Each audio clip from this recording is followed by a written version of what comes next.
nakakahiyang order ng MTRCB at nakakagalit na pang-aabuso ng National Telecommunications Commission hanggang January 3rd, 23 or 24 ang sa NTC, hanggang January 4 ang sa MTRCB. Pero nonetheless, nandyan po. Thank you so much, Sambayan ng Pilipino.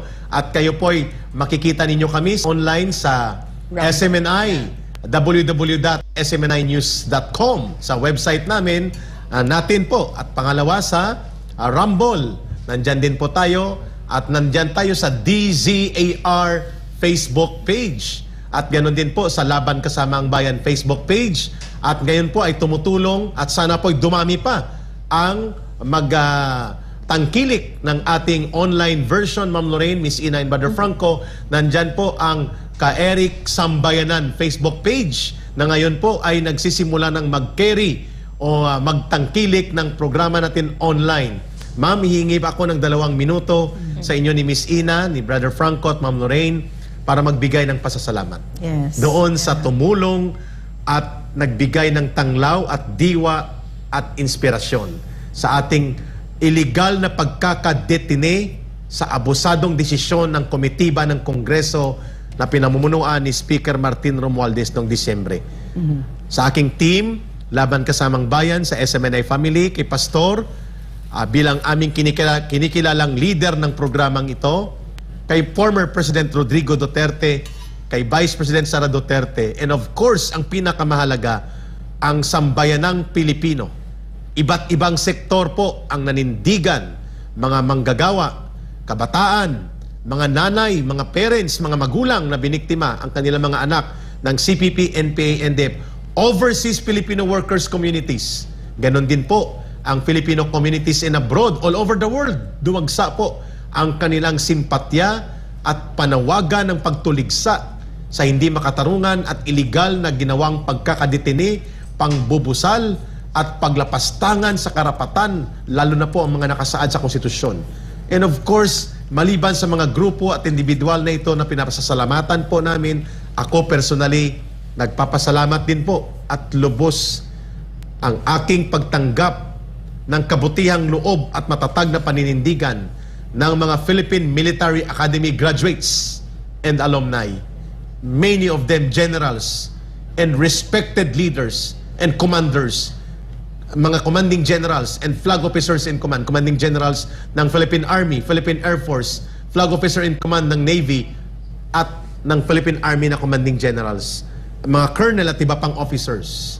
At ma'am, para hindi rin mapag-iwanan, Ma'am Lorraine, Miss Ina at Brother Franco, pinapasalamatan din po namin, bagamat hindi nila naihabol ang kanilang manifesto in writing, ang mga alumni graduates ng ROTC officers.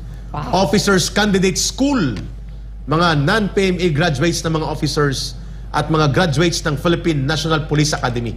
Miss Ina, Brother Franco, Ma'am Lorraine, thank you so much for giving light and inspiration to another episode of supposedly panunumbalik ng nakakarimarim na dilim ng pang-aabuso sa kapangyarihan na nangyari at nakita natin doon sa Kongreso 2 weeks ago, mga kababayan. At hindi kayo nagpabaya. Sambayan ng Pilipino, kayo talaga ang tagapaglikha ng kasaysayan. Kaya mga kababayan, ito po ang reminder natin kay Speaker Martin Romualdez at sa kanyang mga kasabwat na mga hambog at abusadong politiko. Pangangalanan na namin kung sino sila na nag-abuso at nakita ng mamamayan. J.J. Suarez ng Quezon Province, si Migs Nograles ng party list sa Davao. What party list is that? PBA, pero hindi man yata siya basketballista. Ang alam natin, dinidribble niya ang kanyang kapangyarihan para abusuhin. J.J. Suarez, Migs Nograles, ang nagsayaw ng parang Salome dance na si Stella Kimbo ng Marikina.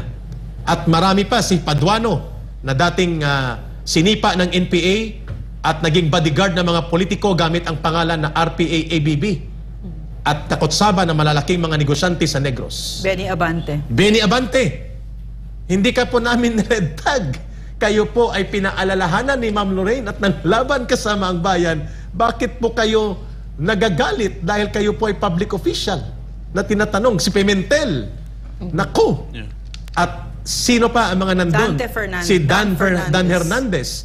At pati si Congressman Akop. Lahat po kayo minamarkahan ng mamamayan how you brazenly violated the fundamental rights enshrined in the Constitution and the Universal Declaration of Human Rights. Mabuti na lang po at ang aking kasama, Miss Ina, Brother Franco, na si Ma'am Lorraine, ay matatag at matapang din at hindi nagpatinag sapagkat taong bayan po ang naging kasama natin dito. It was proven. At maraming salamat din po kay Attorney Harry Roque, Attorney Mark Tolentino, Attorney Rolex Suplico, Attorney Sal Panelo, ang mga Attorney Topacio, ang matatapang na mga abogadong hindi nagpapatinag sa mga pananakot at mga pressure at pang-aalipusta ng kapangyarihan at hindi nasisilaw sa kayamanan at pera na ninindigan upang ipagtanggol ang karapatan sa malayang pamamahayag at malayang pagsasalita. Back to you, Ma'am Lorraine, Miss Ina.